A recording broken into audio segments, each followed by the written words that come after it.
हम बाहर खड़े होकर के दर्शन करते हैं। पद्म पुराणकार बताते हैं पवित्रारोपण के विधान में, पवित्रा जो आरोपण करते हैं ठाकुर जी के श्रीकंठ में, उनको जो फल प्राप्त होता है वही फल दर्शन में भी है।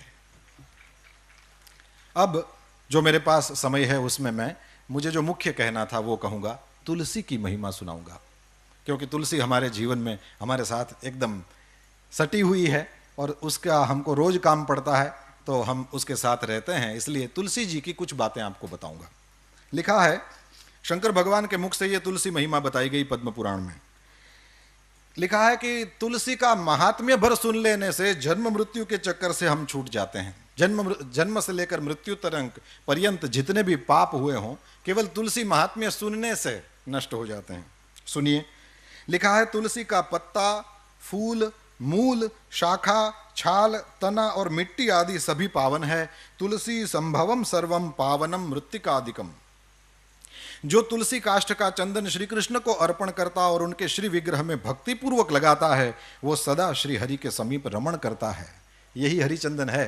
तुलसी का काष्ठ भी चंदन काष्ठ की तरह घिसा जा सकता है, यही सर्वांगे हरिचंदनम है, इसी को हरिचंदन। तुलसी का काष्ठ इसमें घिस दो, हो गया हरिचंदन, या तुलसी का पत्ता उसमें घिस दिया, हो गया हरिचंदन।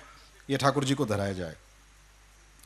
जो तुलसी काष्ठ की आग से, तुलसी की जो सूखी लकड़ियां हैं उसको ऐसे ही कचरा समझकर फेंक न दें, इसका भी उपयोग है। लिखा है जो तुलसी काष्ठ की आग से भगवान के लिए दीप जलाए, तो कान खोलकर सुनिए, उसको 10 करोड़ दीप दान का फल मिलता है।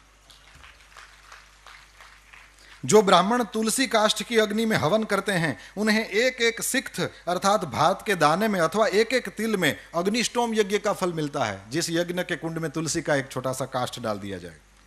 फिर लिखा है तुलसी की लकड़ी की आंच से तैयार किए हुए नैवेद्य का थोड़ा सा भी अन्न भगवान केशव को अर्पण किया जाए तो वो मेरु के समान अन्नदान का फल देने वाला होता है। जो भगवान को तुलसी काष्ठ का धूप देता है, भगवान ने એટલે આપણે અગરબત્તી સળગાવીને મૂકી દેવાય ને, મેં ટ્રાય કરી લીધી બોલવું હતું એટલે પણ બુઝાઈ જાય, એટલે આપણે ઘી કે કંઈક લગાડીને કદાચ કરીએ તો રહેશે। લખ્યું છે कि जो भगवान को तुलसी काष्ठ का धूप देता है वह उसके फल स्वरूप 100 यज्ञानुष्ठान और 100 गौदान का फल प्राप्त करता है। केवल तुलसी काष्ठ का धूप, ये कचरा समझकर न फेंकें। आगे, जो मनुष्य अपने अंग में तुलसी की कीचड़ लगाकर श्री विष्णु का पूजन करता है उसे एक ही दिन में 100 दिनों के पूजन का फल प्राप्त होता है। ये सब कुछ गीता प्रेस से प्रकाशित पद्म पुराण में आप दर्शन कर सकते हैं। लिखा है तुलसी की जड़ की मिट्टी से स्नान करने से तीर्थ स्नान का फल मिलता है। जो तुलसी की नई मंजरी से भगवान की पूजा करता है वो जब तक सूर्य चंद्र है तब तक वो पुण्य भोगता है। तुलसी द्वारा पूजित होकर भगवान श्री हरि भयंकर उत्पातों, रोगों तथा अनेक दुर्निमित्तों का भी नाश कर डालते हैं। फिर लिखा है प्रतिदिन तुलसी दल से पूजा करेगा कोई व्यक्ति भगवान की तो वह धनवान होता है। तुलसी की मूर्ति संपूर्ण सिद्धियों को प्रदान करने वाली है। फिर लिखा है पार्वण श्राद्ध के अवसर पर श्रावण मास में तथा संक्रांति के दिन तुलसी का पौधा लगाना ये अत्यंत पुण्यदायी है। तुलसी की जड़ में ब्रह्मा जी रहते हैं, मध्य भाग में भगवान जनार्दन रहते हैं और मंजरी में रुद्रदेव का निवास है, इसलिए शायद मंजरी रुद्रदेव को चढ़ती है। जिस घर, गांव या वन में तुलसी का वृक्ष हो वहां जगदीश्वर श्री विष्णु प्रसन्न चित्त होकर निवास करते हैं। उस घर में दरिद्रता नहीं होती, वहां दुख भय रोग नहीं ठहरते। जहां तुलसी की सुगंध लेकर हवा चलती है वहां की 10 दिशाएं और 4 प्रकार के जीव पवित्र हो जाते हैं। जिस घर में तुलसी के मूल की मिट्टी हो वहां संपूर्ण देवता तथा कल्याणमयी भगवान श्री हरि सर्वदा स्थित रहते हैं। विशेषतः, अब ये थोड़ा अनजान सा लगेगा पर सुनेंगे तो बड़ा आनंद आएगा। लिखा है विशेषतः शिव मंदिर में यदि तुलसी का वृक्ष लगाया जाए तो उसमें से जितने बीज तैयार होते हैं, मंजरी और मंजरी जब सूख जाए तो उसमें से बीज तैयार होते हैं, उसी को बो दें, आपको कहीं उसके पौधे लेने जाने की जरूरत नहीं, अपनी ही तुलसी से बार बार आप अपना तुलसी का पौधा नया कर लेंगे।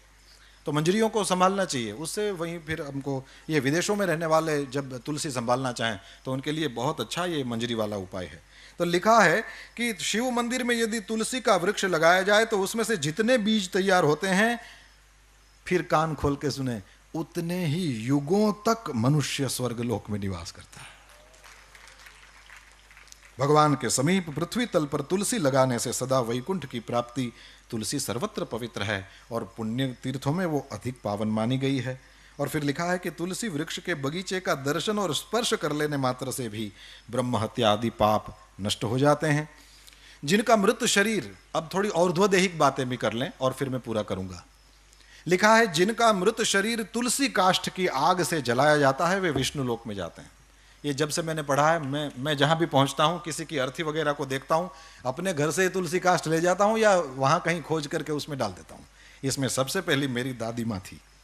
मैंने जब पढ़ा तो उसके बाद सबसे पहली जो भगवान के धाम में गई वो मेरी दादी थी, और मैंने उसी इस वचन को याद करके तुलसी काष्ठ कर दिया। मैंने कहा वह तो वैसे ही जाएगी, हवेली में जिंदगी भर ठाकुर जी की सेवा करने वाली क्यों वैकुंठ में नहीं जाएगी, वो तो यहाँ थी तब भी वैकुंठ में थी। तो ये करने जैसा है, ये हम कर सकते हैं, इसलिए मैं कह रहा हूं जिनका मृत शरीर तुलसी काष्ठ की आग से जलाया जाता है वे विष्णु लोक में जाते हैं। मृत व्यक्ति यदि व्यभिचार आदि किसी भी पाप से ग्रस्त हो, तुलसी काष्ठ की अग्नि से देह का संस्कार होगा तो वो शुद्ध हो जाएगा। लिखा है जिसकी मृत्यु के समय श्री हरि का कीर्तन स्मरण और तुलसी की लकड़ी से जिस शरीर का दाह किया जाए उसका पुनर्जन्म नहीं होता। आपको लगेगा कि इतने सारे तुलसी काष्ठ कहाँ से लाएं, क्योंकि मनुष्य शरीर के लिए तो ज्यादा चाहिए। तो यहां लिख दिया है यदि दाह संस्कार के समय अन्य लकड़ियों के भीतर एक भी तुलसी काष्ठ हो तो करोड़ों पापों से युक्त होने पर भी मनुष्य की मुक्ति हो जाती है। तुलसी काष्ठ से मिश्रित होने पर सभी काष्ठ पवित्र हो जाते हैं। वैसे श्मशान में यदि कभी जाना हो तो लिखा है कि श्मशान का वो जो मृतक अग्नि है, चिता जब जलाई जाए तो मृतक जो अग्नि है उसमें से जो धुआं उठता है, वो धुआं यदि स्पर्श कर जाए तो लिखा है कि जन्म भर किया हुआ पुण्य खत्म हो जाता है। अब यहां और कुछ लिखा है, यदि तुलसी का स्पर्श करा दिया जाए तो क्या होगा।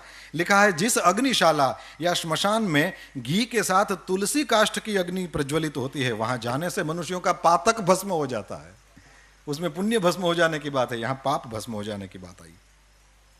तुलसी काष्ठ की अग्नि से मृत मनुष्य का दाह होता देख क्या होता है, बोले विष्णुदूत ही आकर उसको वैकुंठ में ले जाते हैं।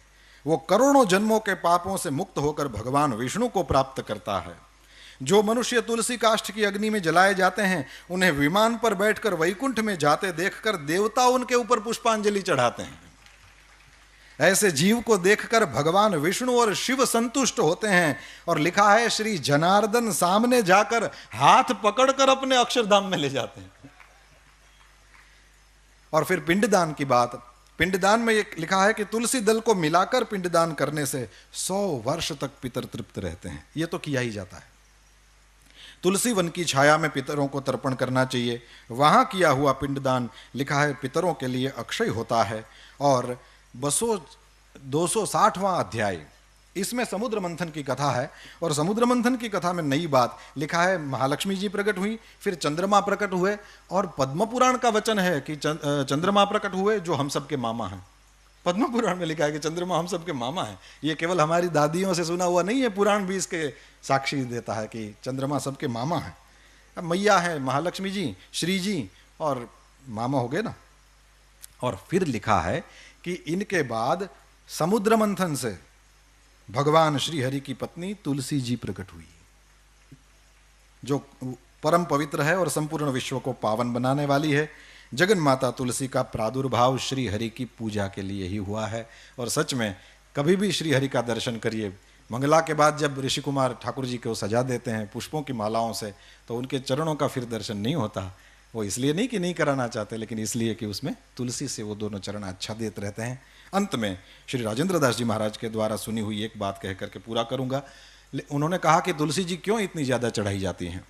बोले इसलिए चढ़ाई जाती हैं कि तुलसी की जो मंजरी होती है, उस मंजरी में सफ़ेद छोटे छोटे फूल होते हैं, उसमें से कोई सुगंध आती है। मैंने तो कोशिश करी, लेकिन मेरी इस प्राकृत नासिका को उसमें से कोई गंध नहीं मैं प्राप्त कर सका। उतना पता नहीं मेरा पुण्य नहीं होगा, पर उसमें से जो सुगंध आती है, महाराज जी ने कहा, श्री राजेंद्र दास जी महाराज ने कहा कि वही सुगंध श्री राधा जी, श्री श्री जी के शरीर से आती है, और इसलिए ठाकुर जी को तुलसी जी ज़्यादा पसंद है। हम सब ऋषि कुमारों को यहाँ पुराण प्रवचन के लिए अवसर दिया गया। इसके लिए अवसर के प्रदाता करुणा निधान पूज्य भाई श्री के चरणों में हम सब ऋषि कुमारों की ओर से बार बार दंडवत प्रणाम करता हूँ। आप सब ने बड़े प्रेम से सुना, इसलिए हम सब ऋषि कुमार आपके आभारी हैं। कृतज्ञता पूर्वक पुनः पुनः पूज्य भाई श्री के चरणों में प्रणाम। पूज्य